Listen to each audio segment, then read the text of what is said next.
We're back live anyway. We're back. We are back live. We are back live on all our platforms and everything like that. If it goes again, we will reschedule and do part 2. Okay. Yeah. Welcome again. We was up to probably the exciting bits, and it all went Pete Tong. Why it went Pete Tong, I don't know. I don't know if it was the powers to be that didn't want us to talk. But I don't know where we was because my brain has just gone into overdrive. Right. Well, let me help you with that. If you can hear me, let me help you with that. I was talking about the 3 people that corroborate that Larry Warren, the original military whistleblower, was involved. So I can repeat that because that's where we were at. The first person I said was Adrian Bustinza. He was in the field with him. He corroborates 80-90% of what Larry Warren's original account was in that long 4.5-hour transatlantic call. The second witness was Airman Steve Longero, who I was just saying he was on the same training course, and they're in the same photograph intake of about 30, 40, probably about 45 people. And now I was in the Air Force for 6 years, and there were 47 in my intake group. And so I'm very familiar with that kind of process. Now, they weren't friends per se, but when you go parading and do all your classes together, by the end of your training period, you will know who that person is. Even if they're not a friend, you'll know who the rest, you'll know the name of that person in your class. It's like you'll know who people in your school class. You know, you don't get friends with all of them, but you'll know who they are. And so that was the process he was at. And so, but he came forward and I interviewed him, and he basically said that he was taken into the forest, picked up in a vehicle, taken into the military vehicle, picked up in the forest and taken to what's called the staging area. Now, the staging area is just a name that's been artificially created for an area which was where all the vehicles had to stop because the forest was then too dense. The road stopped the path. It wasn't a road then, it was just a country path, and then eventually it just ended in the forest. So you had to get out. So the staging area is a name for where all the vehicles had to stop, basically, but it plays a key part in the story. And he will say that he was picked up, taken to the staging area, and he said, when I was in the staging area, there's about 25, 30 military personnel milling about, lots of vehicles waiting for orders. And he said, I saw Colonel Holt there, and I also saw Larry Warren. And I was quite pleased to see him because this is my first tour. He's thinking, what the hell's going on? Now, I can tell you that even though you're not best pals, I was really pleased to see him because I was scared shitless. What's going on? You know, that is an absolutely natural reaction. So that's a great piece of recognition. He doesn't say that he saw Larry Warren going into the field and had that experience with Adrian Bustinza, but he said before that I saw him in the forest on that particular night. So you can see the relevance. He's corroborating that Warren was actually involved in an incident that he then went on to go on to. And the other person that I found that had said that Larry Warren was there was an airman called Greg Battram. Now, Greg Battram actually had done an interview in 1984 with a former Connecticut police detective called Larry Fawcett, who expressed an interest in the case. And I found this transcript, and it's a long, sprawling interview. It's not the best because in those days, Larry Fawcett kind of led the interview and said, Larry Warren said this and Larry Warren said that. That's leading. You want somebody to say it of their own volition, more of an open questioning, but it wasn't the style of the day. We're talking 1984. But in amongst that, there was some decent stuff. And at one point, Greg Battram said that he'd had a sighting himself along with 3 other military personnel. He was just an airman. And they'd seen something in the forest and they were so scared by it that they ran away in fear.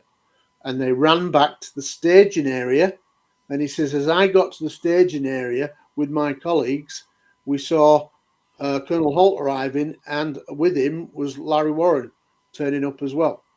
So again, it's a third person that's saying on one particular night, I saw Larry Warren there. So that's three people that's putting him there. Well, that's enough for me. Now, ordinarily, if you think about, let's go to a murder witness scenario. If you just got a single witness, then people always can say you were mistaken. But if you then find another witness that says, well, I was 20 yards away, and I saw the same guy pull a gun and shoot somebody, then you think, oh, we've got corroboration. So 2 or more is what you need for corroboration. So the fact that in all these cases we've got 3 people that's putting him there, and let's not forget that Colonel Holt retired in 1991 and said he was a druggie, he was kicked out, he was this and that and the other. Never give any evidence to prove it, but he made these accusations, and basically he was never challenged because of his rank.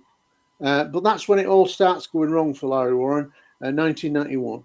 And over the years, it led to a disinformation campaign by some people that for about 3 or 4 years really tried to bury Warren by saying it's all made up. But then I got that interview with Adrian Bustinza. Then I got that interview with him and Steve Longero, and it buried that. But for about 3 or 4 years, it was very, very nasty. It was led by 4 people in the UK, but involved in that campaign. It was a concerted campaign, in my opinion, and I've researched it. I did a document about it, laying out all the evidence and the links and emails and screen grabs. Unfortunately, Nick Pope was a party to it, and also was Charles Holt. And and for me, that says they have to have a reason why they're having this agenda. They want to bury that second landing. And that's the key thing, because it was the base commander turns up in charge of 13,000 people. He has like a silent face-off with 3 entities, which is what Larry Warren had said. Now, when it came to Adrian Bustinza, because he was so religious, and it had kind of rocked his world, as it were, in a bad way, in a negative way, he didn't want to talk about entities. But in the end, he said to me that they were kind of like silhouettes, a life form. So that's how he expressed it. But nevertheless, he's talking about something that was there beside the craft. So that's corroboration. And everybody's take and perception is slightly different. But, you know, that's why I go back and say that Adrian Bustinza testimony is so powerful, because it stopped basically the abuse on Larry Warren in its tracks. And even now, people and odd radio show hosts and podcasts will try to say it didn't happen. And I'll just remind them of this interview that I've had with Adrian Bustinza and with Steve Longero. And they haven't got a leg to stand on. They weren't there. I wasn't there, but they were there. Why should they lie? What have they got to gain? Are they going to become rich and famous? No, they're just telling the truth. And I can quickly tell with both those people, and by the way, both of them, Adrian Bustinza and Steve Longero, went on to have 30 plus years in law enforcement, sheriff, etc. So they're steady people. And I could tell that they're telling the truth within seconds, that they were good, decent people. Sorry, was both those incidents the same night? Yeah. Adrian Bustinza backs up Larry Warren, saying that there was an incident in a field that was Makes me think the first one's a distraction, because the second one's the one they filmed and they met the entities. Yes, but Adrian Bustinza also then revealed another incident where he saw entities, which is worth telling, because again that came out to me when I interviewed him. And basically, what you all remember what was considered the Holt third night, when Holt goes out with his team in the forest, blah, blah, blah. They're out for 4.5 hours. They then go back to the staging area. After 4.5 hours, the cold and wet. And even though there's UFOs being seen, and even though Holt says that one of them is still shining a beam down to the green ground in the distance, they decide to go home. which is bizarre because I wouldn't have stayed out all until the object went. Never quite understood that. But anyway, that's the story. And of course, he'd done his famous audio and whatever. Well, it transpires that when he got back to the staging area, and bear in mind, Sergeant Adrian Bustinza, had been part of the group of 5, including Holt, that had gone out. Yeah, nobody else. They're all been told to stay back at the staging area, which they had done. So when he gets back, and they're all 5 of them come traipsing back to the staging area, waiting is John Burroughs. John Burroughs had been off duty at the time, lived in Ipswich, which was about 7-8 miles away, and he'd managed to hitch a lift in, got to the base, then he managed to get he got an inkling that something was going on. Bit bizarre, but that's the story. He believed something was going on. He managed to get a lift out into the forest, got to the staging area, and he'd earlier, if you listen to the audio tape that was made on the night by Holt on a little dictaphone, you can hear at some point it'll say Burroughs wants to come forward and join us, and Holt basically says, no, keep him back at the staging area. I don't want anybody else coming forward. So that's again drops in there nicely. But when they all came back after 4.5 hours, John Burroughs went up to Holt and said, can I go back in the forest? Because I've just got a feeling there's something going on. I want to go out in the forest, and can I have permission? And Holt basically said, yeah, go on and have 10 minutes and then come back. And then he said, John Burroughs, he'd said to Adrian Bustinza, who'd just come in after 4.5 hours, will you come out with me for a few minutes? Adrian Bustinza agrees to go. I'm not sure I would have, but anyway, after 4.5 hours. But anyway, he went out, and this is interesting because the location has never been precisely pinned down. But apparently, according to Bustinza, Burroughs is walking maybe 20, 30 feet in front of him, maybe 20 meters. I think it's going to be closer, probably 20, 30 feet ahead of him along a little pathway. And he says it's in the forest, it's close to the farmer's field. That's about as good as you're going to get. But he said then what happened was Adrian Bustinza says, it was like I was kicked from behind on my calves. And it just made me fall to my knees, as it would. And as he puts his hands down, the entire area is engulfed in a brilliant white light. And part of the white light actually touches Bustinza. But at the time, he's just concentrating on, he's on his knees, he's got his hands forward, and as he's looking forward, he sees that John Burroughs, who's like 6'6", is huge, tall guy, is engulfed in the middle of this brilliant ball of light. And he said that on the left of John Burroughs, bear in mind he's 6'6", there was a small outline of some kind of an entity. I guess we would akin to some kind of a grey small entity that was like child size as compared. And then he said he noticed that on the other side was another entity, same size, like half the size of John Burroughs. And he said that's what he remembered. And then this was for a few seconds and then gone. Now, strangely, he never really understands what happened after that, as if his mind had been messed with. Yeah. Maybe through an abduction experience. And John Burroughs will say he struggled he only found out about this basically through Bustinza saying, I saw you engulfed in light. That came out many, many years later. So this is a second incident where Bustinza had seen entities or some kind of life form. And so that's, again, another story that came for the book that nobody really knew about. And there are many other things that emerged that had never been aired. Wow. It's so much that it's just mind-boggling, isn't it? It's mind-boggling that how you've even made, all these years of research, how you've even made some form of head nor tail of it, Gary. It's like, it's brilliant. It wasn't easy. That's why it took 3 years. Right. But it almost feels like it. Do you know what I mean? Even just listening, you're putting it in such a way, it's understanding it, which is fantastic. I've got a Well, question. let me tell you two other big highlights to emerge in the book, because people think that Rendlesham is really 2 or 3 nights.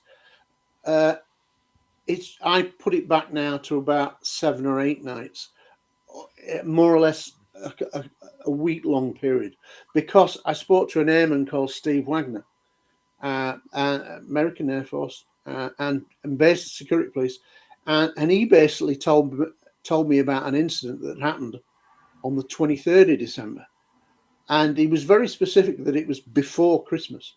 Now, if you think about what we knew for years through the memorandum and the various documentaries, it was literally the first night was believed to be Christmas night into Boxing Day. That's the Penistone and Burrows. Although I personally think it was a day later. But anyway, that's by the by. But go back to Steve Wagner, and he said 23rd, it's definitely before Christmas, because I remember that it was before Christmas and it was the shifts that I'd got allocated, kind of thing. All right, fair enough. Now, what he said is that he was on duty. He's a security policeman. He's with a colleague, and they get a radio message to go to the east gate of Woodbridge. Well, it's essentially the back gate of the base. It's like an emergency exit gate onto a rural country road, public road. It's not the main entrance. And so it's next to Rendlesham Forest, directly next to Rendlesham Forest. And so they get told to go there because a security policeman on the gate had said he'd seen something that had frightened him, and something had landed in the forest nearby, and it had frightened him, and he didn't want to get involved. He wanted somebody to help him, basically, to go to his aid. So they go there, they speak with the airman, who's never really identified, but they speak to him, and the guy is shook up, and he said that something had gone down behind some trees nearby, maybe 150 meters away, 50 yards, 150 meters, 50 yards, 150 yards, basically 45 degrees from the old position, or the original position of the east gate. When you go to the forest now, the metal gate that's the back gate at Woodbridge is about 100 meters further forward than it was at the time of the incident in 1980. And if you look through the fence, you can see all things grown up, and that there was a couple of little buildings in the middle of the road, like checkpoints. It was a bit further back behind that. But anyway, at the time, and there aren't the trees there now like there was a certain type of tree there, Corsican pine, that aren't there now because they all got blown over in 1987 in a freak storm. 90% of the original trees were lost. So what you see now is all replanted, and they're not Corsican pines. But what he said was, at the time, in 1980, there was a clump about 150 meters, 150 yards away from the original position of the east gate. So nobody had ever talked about this. And so they said, all right, we'll go check it out. Well, they go and check it out, and they don't find anything. They don't see any craft or anything. But he said, there was a strange thing. I said, what's that? And he said, well, we came across 3 indentations in the ground in a triangular pattern. I said, oh, okay. So that was like interesting new information. He says, a perfect equilateral triangle. And I said, well, how big were the depressions? And he said, about 5 feet each. 5 feet. Wow. Now, the depressions that you've seen in relation to John Burroughs and Jim Penistone were about 9 inches. Yeah. So 5 this feet? supported the fact that something way bigger than that small craft had indeed landed in the forest behind the trees and had left 3 drowned impressions. But they didn't report it. Why? Because a few months earlier, he'd seen something himself, had reported it, and got so much ribbing from his colleagues, and he was actually told to shut up by his bosses as senior officers, that he thought, well, if I ever see anything else again, I ain't going to report it, which is perfectly understandable. Yeah, Nobody wants grief. You just want to keep your head down, get your service done.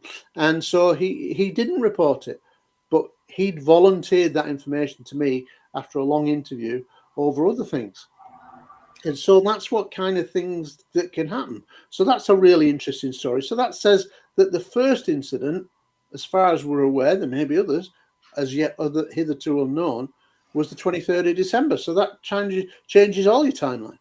Yeah. Because we know that, I suspect, when I spoke to Adrian Bustinza about that sighting with Larry Warren, he ended up saying to me, it's not the same night as the Holt night. It's another night. I went, what?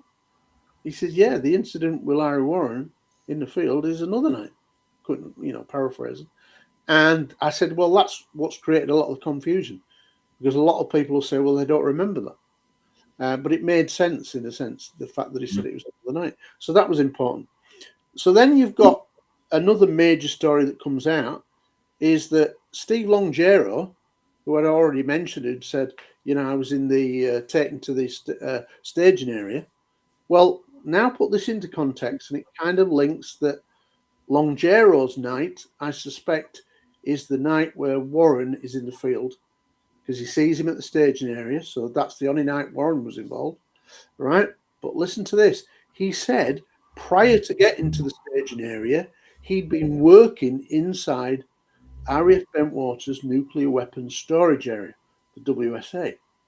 Now that's a really secret, most important place on the entire base. And nobody wants to talk about nuclear weapons. If you talk to Holt, I can neither confirm or deny. But I ended up talking to 6 or 7 military witnesses who confirmed privately to me in interviews that they were dealing with tactical nuclear weapons. Now, that again is interesting, because as a pure coincidence, and it's like made for me, is that I spent 6 years in the Royal Air Force as a police officer, and for 3 of my 6 years, I worked on 2 nuclear weapons storage areas. So I kind of knew what they did intimately. But what a coincidence. All right. And anyway, cut long story short, when I got talking to him, he kind of opened up to me and said, well, actually, I was inside the nuclear weapons storage area when walking around with an experienced airman. Now, what you've got to understand is that Steve Longero had only just arrived on the base, as it turns out, just a couple of days before Larry Warren, because they'd been on the same training course, but they were like staggered by a few days.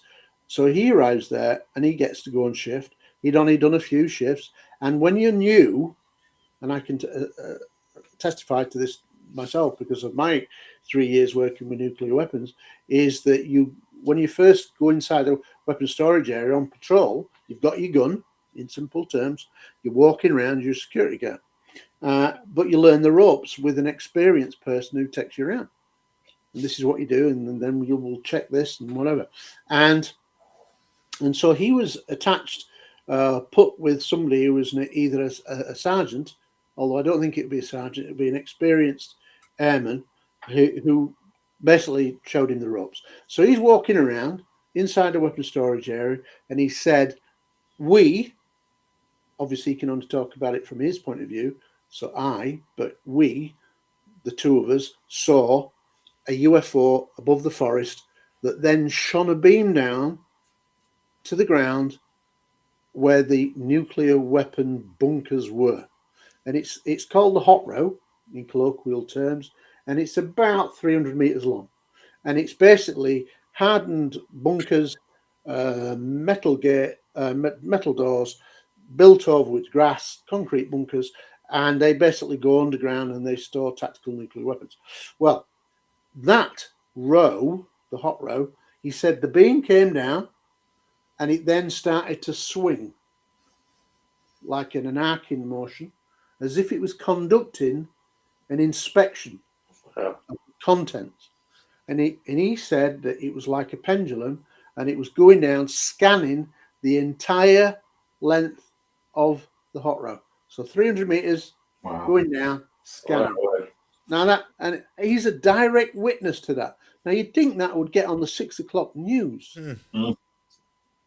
but nobody's ever gone near it.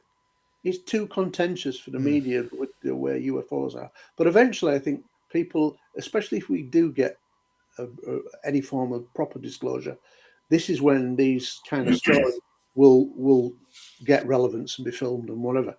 But yeah, for many years, people had said, oh, we saw beams coming down at or near the weapon storage area. Holt would say, from my distance, it looked like it might be going in. But sometimes he said it did go in, sometimes he said it won't. So he was inconsistent. But the point was there was no direct named witness to this event having taken place. And there he was inside, and he sees that as a direct name witness. That should be on the 6 o'clock news. Yeah. Really should. Because it's Britain's strike base, RAF Bentwaters, Cold War. It should have been, once that story emerged, it should have been on the 6 o'clock news. It's that powerful a story.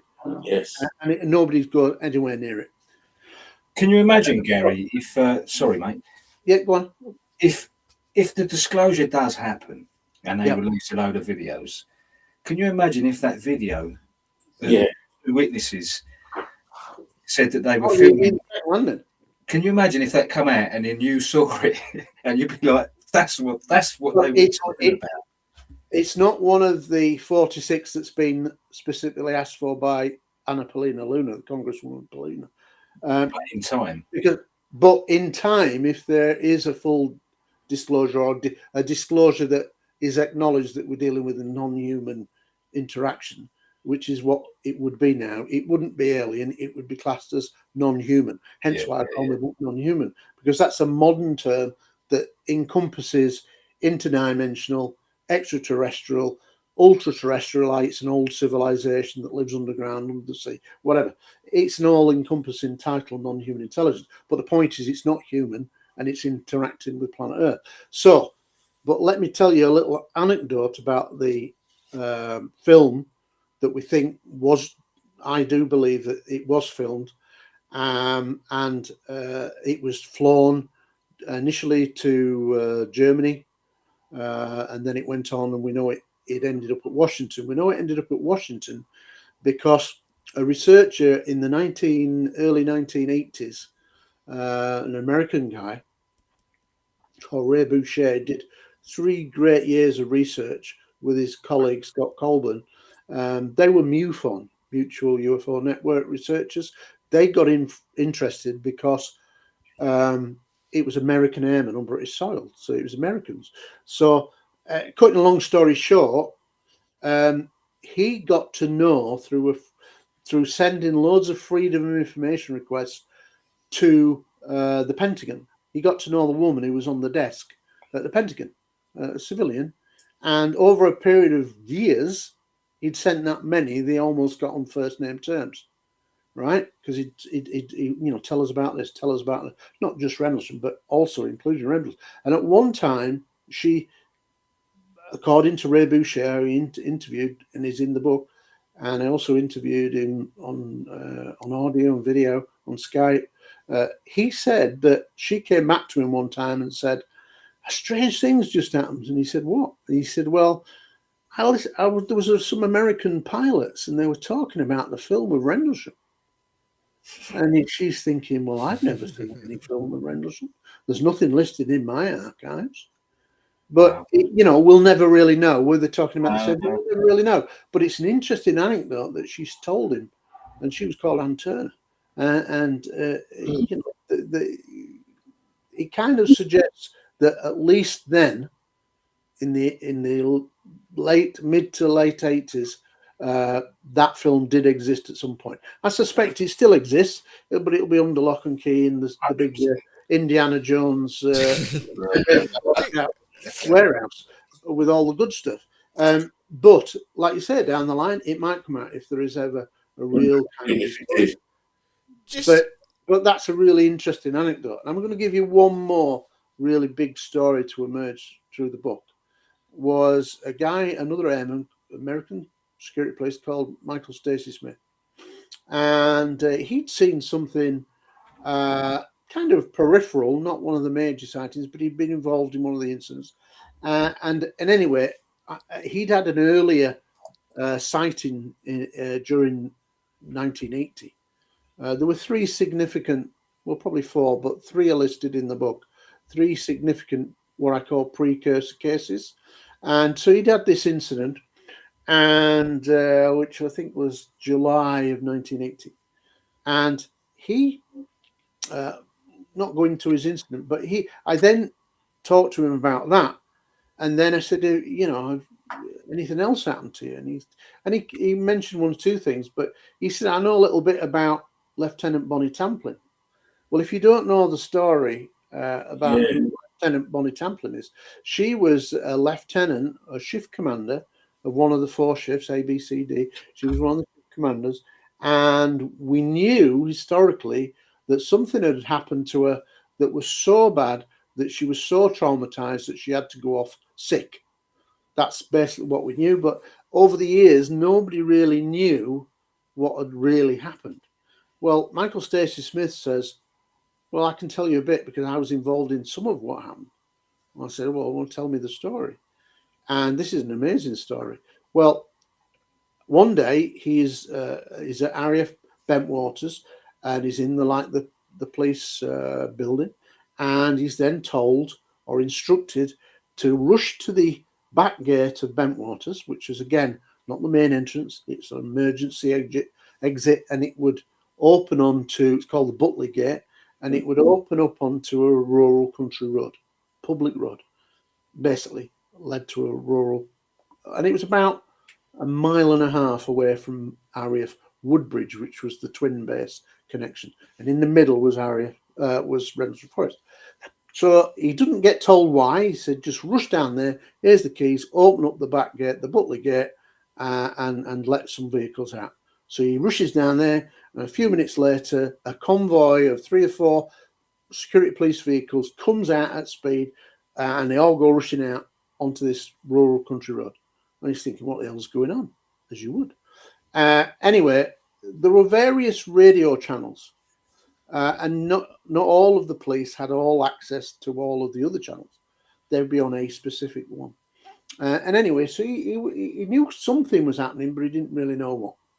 Anyway, the vehicles go out. Well, about 10 or 15 minutes later, a vehicle comes back, for example, a Jeep type vehicle comes back, and the driver is Sergeant Robert Ball, right? Who plays a part in the story, but let's just stick to his, not to the Bonnie Tamplin part.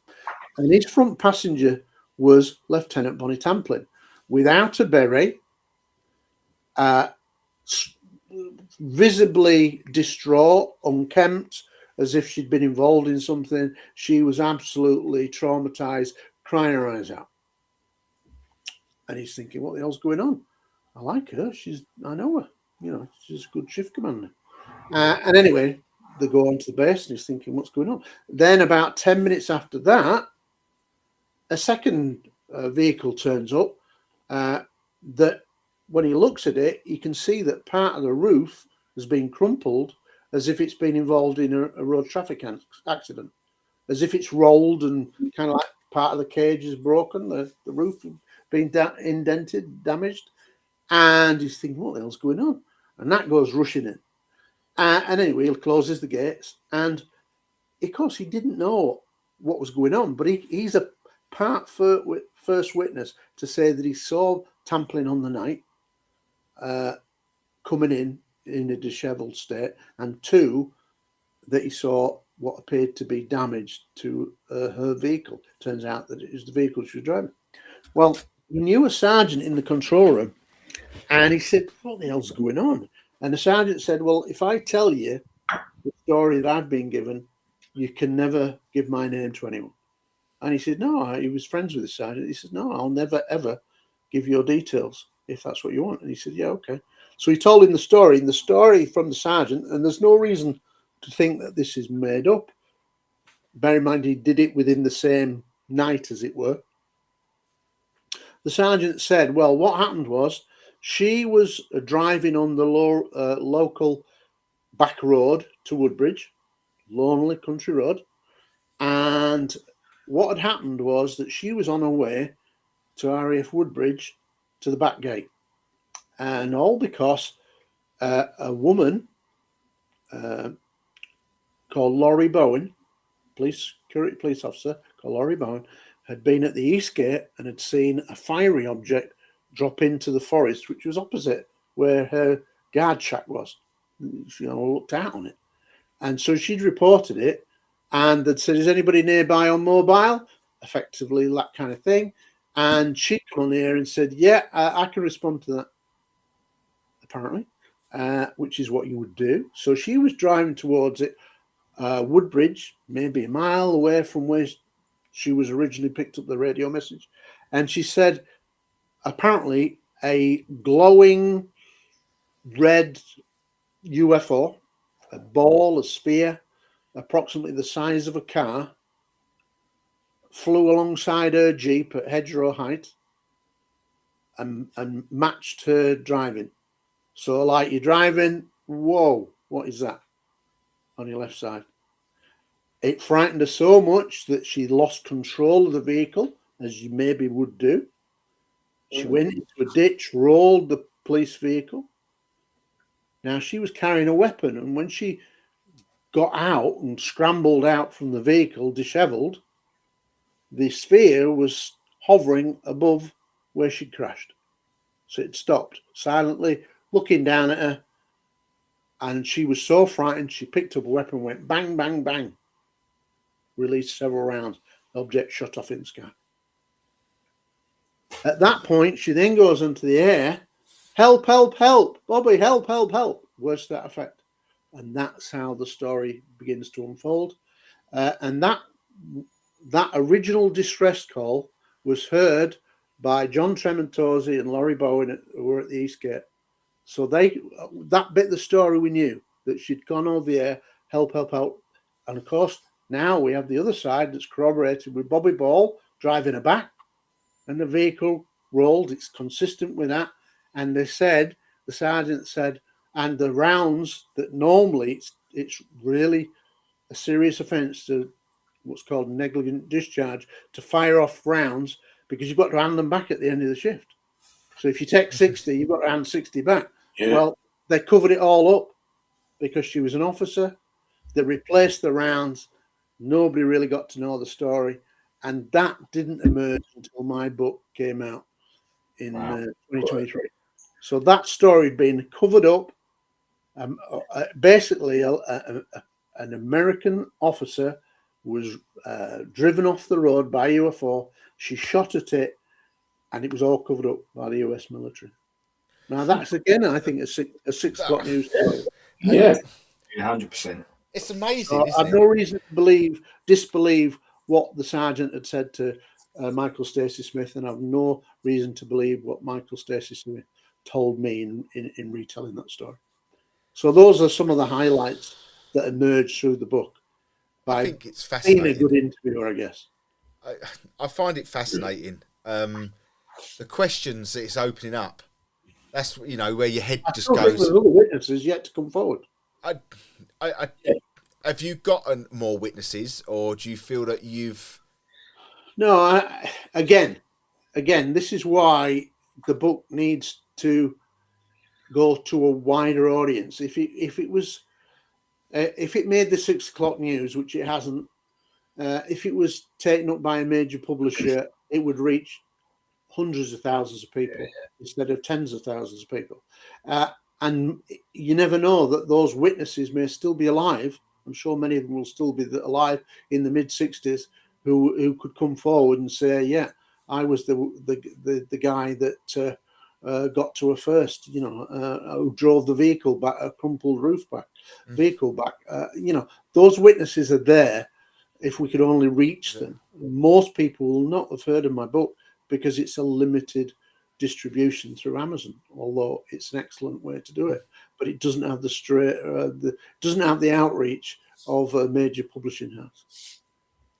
I always wondered, Gary, the sort of the animals and all that would go in the farmers' field would go mad. Were the farmers ever interviewed? Were British police ever involved? Because the British police supposedly didn't see anything, but both Adrian Bustinza, Sergeant Adrian Bustinza, and Larry Warren said that the British police were there on the night of their incident, and Larry Warren said that they were at the edge of the field just watching, and one of them had a still camera and was taking photographs, and he said that camera was confiscated, I think by Sergeant Bustinza, and given to Colonel Holt, who supposedly was never there. But he's very specific and says Holt was there and I gave him that policeman's camera.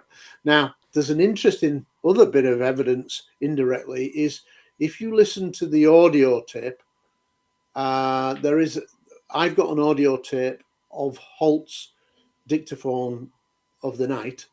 And at one point during that audio, there is a siren that goes, Nina, Nina. And that's the British police officer turning up in an old British van. Yeah. And it used to go, Nina, Nina. And our Americans go, woo, woo, woo.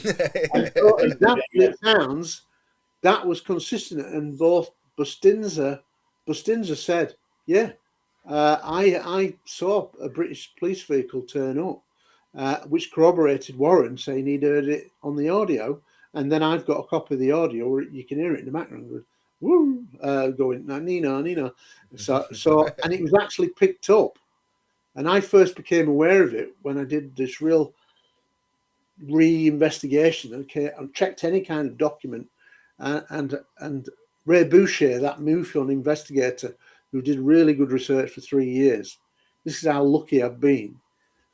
When I first got hold of him, he'd written some articles in some British UFO journals about early research, and I thought it was the best research that had been done. And this is kind of 1984 to 1986 period. And we owe him a debt of gratitude because he did some of these really good early interviews. And anyway, at one point, when I spoke to him on Skype the first time, I says, I don't suppose, Ray, that you still have your research papers after all these years. And he went, yeah, I do, yeah. I went, what? I really didn't anticipate that. And he said, yeah, I'll have them somewhere. And I thought, well, yeah, a lot of people will say, yeah, I've got them. Anyway, I kind of thought, well, maybe I'll get some. Well, about 2 weeks later, out of the blue, he sends me a PDF where he scanned 345 pages of his research. And of course, that was like, I was so excited. I stayed up all night reading it from beginning to end because this was all stuff, a lot of which nobody had ever heard of. And he had some really early interviews in there. He had that Greg Battram interview into there. He had an interview with Bustinza from 1984 as well. He was the first person ever to speak Bustinza. He had stuff on Holt that was really pertinent. But at one point, there was a documentary made by CNN, Cable News Network. And it was filmed, I think, in late 1984. And I think it aired over 3 successive nights. 20-minute segment, something like that, 15-minute segment over 3 consecutive nights in early 1985. Well, it was the first real proper TV coverage it had. Well, they did a good job, and they spoke to a lot of military police witnesses, but none of them would go on camera. And in the end, they were all silhouetted out. You know, they were blacked out, as it were.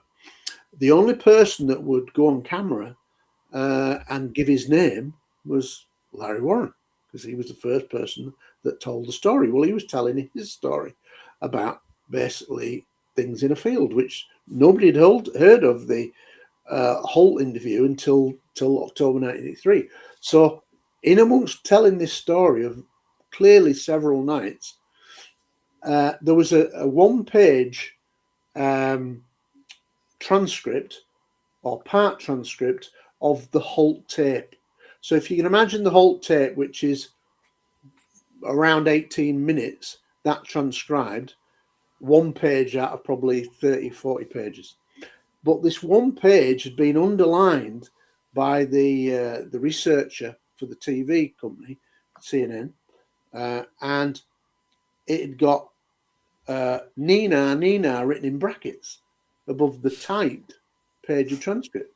So there it was saying, and then I found the audio tape, and I got to that point, and of course, where it said Nina, Nina, in handwritten there it was. And that was the British police turning up. So again, another little tiny bit of corroboration that kind of slots into place. And I've always said about evidence. Evidence is like a jigsaw. I think of a jigsaw of 100 pieces. Some pieces of evidence are going to be bigger pieces than others, but there may well come a point where they just slot into place and they tell the bigger story. And so that's basically an incident where that little piece then added up to the other stuff that had been told and it had merged. So things like that were quite common during the research. And I found loads of written evidence from old publications that people had probably never read unless you were the most ardent researcher, historian kind of thing.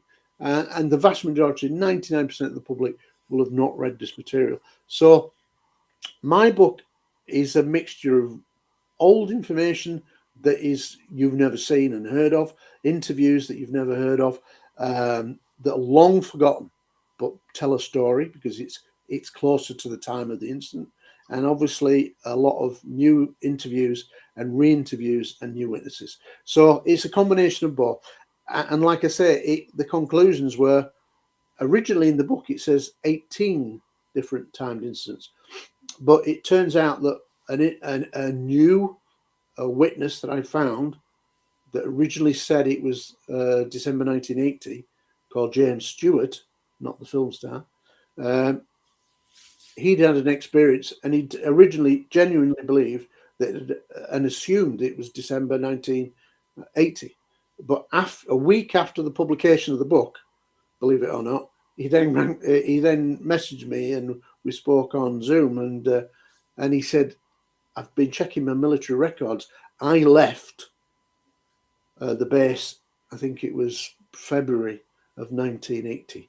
So his incident had occurred in late December 1979, which raises new questions. It was an amazing incident, his. But I then had to say to people, well, it's actually not 18 incidents in the timeline, it's 17 because. So it's now 17 timed UFO, individually timed UFO incidents that's took place over about a week-long period. Not every night, but over a week-long period.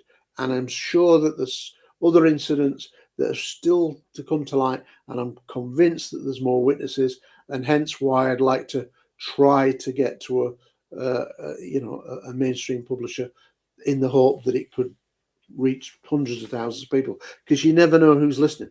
And I think time is running out because they're now in their mid-60s, 70s. I know one or two have died already. The base commander, Colonel Williams, died, I think 2018. I actually think that Greg Battram has died, which was a salient witness, so we can't go and talk to him.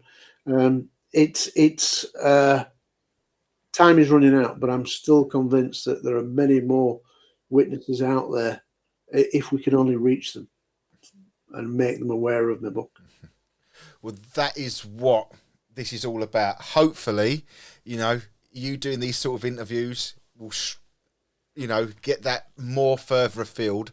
Oh, that's right. I do lots of podcasts, and you're all doing a great job, and anything helps. And the more you talk about it, the more somebody might say, well, you should read that book. And yeah. Unfortunately, we've lost Paul. Paul's gone again, so I'm now very concerned that we all start leaving it. Has he come back? Well, I can't see. You can wrap up soon while you're on. Yes, why we're all there? I can't see Paul for a minute, so I can only apologise. But he's there. Sure, right, that's fine, Paul. I can't see you. So, Gary, thank you ever so much for joining us tonight. I really, really appreciate it. No worries. It's been if you ever want fascinating. to invite me back and talk about police cases or disclosure in general and the current situation, we're going to hold you to that. Please come back. We're going to hold you to that one.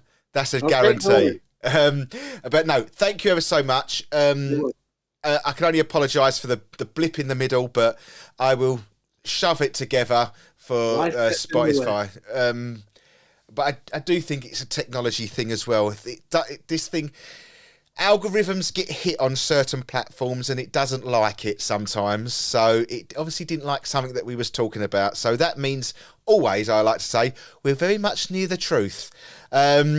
So thank you for everybody that has watched this week. I can only apologise. The chat has crashed, okay? I'm not seeing any messages or anything in the chat. I can't see anything in the chat. So if you have sent any questions in, I can only apologise. I can't retrieve any messages. So please send them in and we'll try and pass them on to Gary at a later stage. But I'm going to end it now. Thank you ever so much, Gary. Take care. And